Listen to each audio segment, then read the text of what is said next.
Olá, eu sou Carlos Cabral e esse é o Cyber Morning Call, edição de 11 de agosto de 2022.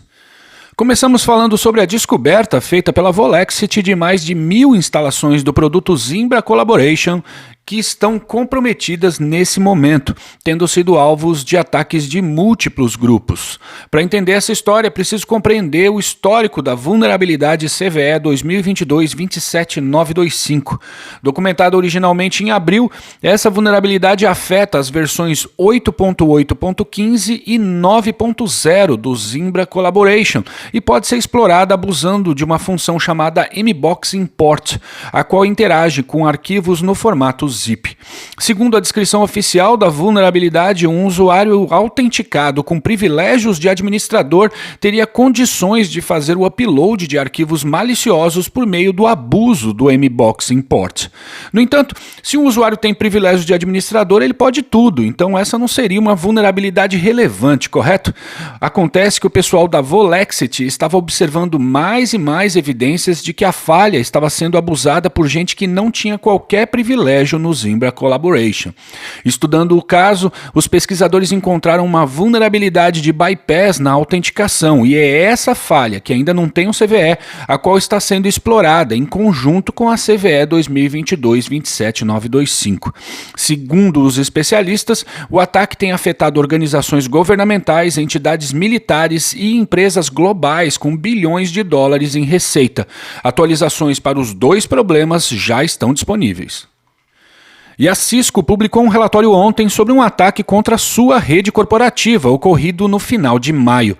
Os adversários obtiveram as credenciais de acesso de um funcionário da Cisco após o atacante controlar a conta pessoal desse indivíduo no Google e abusar do fato de que ele mantinha suas senhas, inclusive as da Cisco, salvas no navegador. Assim que roubaram as credenciais, os adversários conduziram ataques de phishing por voz e MFA fatigue de modo a obter o código aleatório de autenticação multifator. Nesse caso, vale explicar que o MFA fatigue é uma técnica recente até, em que o atacante manipula o sistema para que ele envie múltiplas requisições de código de autenticação multifator, até que a vítima seja vencida pelo cansaço e digite essa informação que vai direto para o atacante. E foi exatamente o que aconteceu nesse caso. O adversário conseguiu fazer o acesso inicial à rede por meio desse caminho e escalou privilégios até se tornar administrador. Para isso, ele usou uma série de ferramentas sobre as quais a gente sempre fala por aqui no Cyber Morning Call, como as ferramentas de acesso remoto LogMeIn e TeamViewer, as ferramentas de segurança ofensiva como Cobalt Strike, Power Exploit, Mimikatz e Impacket, e ainda adicionou seus próprios artefatos de backdoor e de persistência. Os especialistas da Cisco conseguiram derrubar o acesso do adversário, mas eles tentaram voltar ao ambiente por repetidas vezes nas semanas seguintes. A Cisco atribuiu o ataque ao grupo Lapsus em parceria com um vendedor de acesso inicial catalogado como UNC 2447. O cenário indicaria que o UNC 2447 teria invadido a rede da Cisco e negociado seu acesso com o Lapsus. Mas ontem mesmo a gangue de ransomware Yanlu Wang anunciou o ataque contra a Cisco em seu site dizendo que teria 2.8 GB em dados da empresa. A respeito disso, a Cisco informa que não documentou qualquer atividade de ransomware em seu ambiente, mas que o que foi observado bate com um comportamento pré-ransomware. Entretanto, todas as evidências apontam para o Lapsus, uma quadrilha que extorque vítimas ameaçando-as de expor seus dados, mas que não usa ransomware em sua operação. E a operação do ransomware Maui foi atribuída por pesquisadores da Kaspersky ao grupo norte-coreano Andariel. O grupo, identificado originalmente em 2015, é considerado como mais uma operação bancada pela Coreia do Norte, com sua atividade já documentada como parte do Silent Cholima, mas também como parte do grupo Lazarus. Ou seja, suas táticas técnicas e procedimentos se misturam com outras iniciativas do regime norte-coreano. As campanhas do grupo visam a espionagem, mas também são orientadas a fazer dinheiro, o que corresponde com os objetivos estratégicos do país. De acordo com a pesquisa, a conexão do ransomware com o grupo foi feita após a detecção de similaridades no modus operandi de incidentes associados ao Maui e ataques atribuídos ao grupo Andariel. E um relatório da ADV Intel, publicado ontem, apontou para pelo menos 3 grupos que antes faziam parte do Conte, os quais agora estão adotando a técnica de phishing Bazaar Call como método para obter acesso inicial às redes de suas vítimas. O método, também conhecido como Callback Phishing, surgiu como vetor de ataque no início de 2021 e foi bastante usado pelos operadores do ransomware Ryuk, grupo que está na origem do Conte. A técnica envolve o envio de um e-mail informando que uma suposta assinatura que a vítima está pagando está prestes a ser automaticamente renovada e seria possível cancelar o pagamento ligando por um número fornecido na mensagem. As pessoas que ligam para esse número são atendidas pelo adversário, que se passa por um funcionário do serviço a ser cancelado e convence a vítima a iniciar uma sessão de acesso remoto através de um software de uso legítimo, como os que as empresas adotam no suporte remoto. Enquanto a vítima é ludibriada pelo falso funcionário, outro criminoso busca por falhas na rede dela.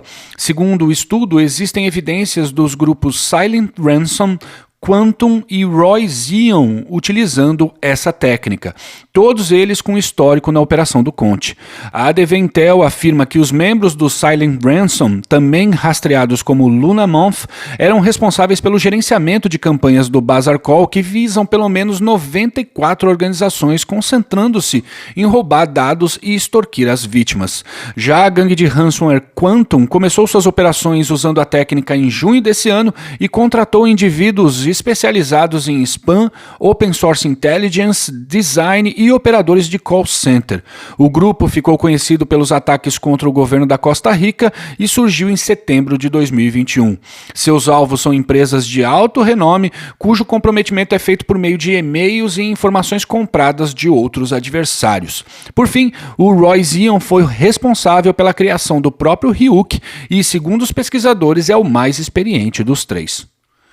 Por fim, o pesquisador Xingyu Jin publicou a primeira parte de um artigo no blog do Google Project Zero, o qual detalha o exploit para a vulnerabilidade CVE 2021-0920, uma falha de use after free em uma race condition que permite a escalação de privilégios em sistemas Android e que foi observada em exploração pela Wintego. Antes de qualquer coisa, vamos explicar esses nomes todos. Use after free, como já explicamos aqui, são falhas que permitem que o atacante abuse de um espaço de memória previamente desocupado por outro software. Race Condition é uma situação presente em sistemas em que o seu comportamento depende da execução de outros eventos ou que esses eventos sejam executados em um determinado tempo. Quando se viola essa expectativa, o sistema pode agir de forma a manifestar uma vulnerabilidade. Já a Wintego é mais uma empresa do mercado de spyware com sede em Haifa, Israel.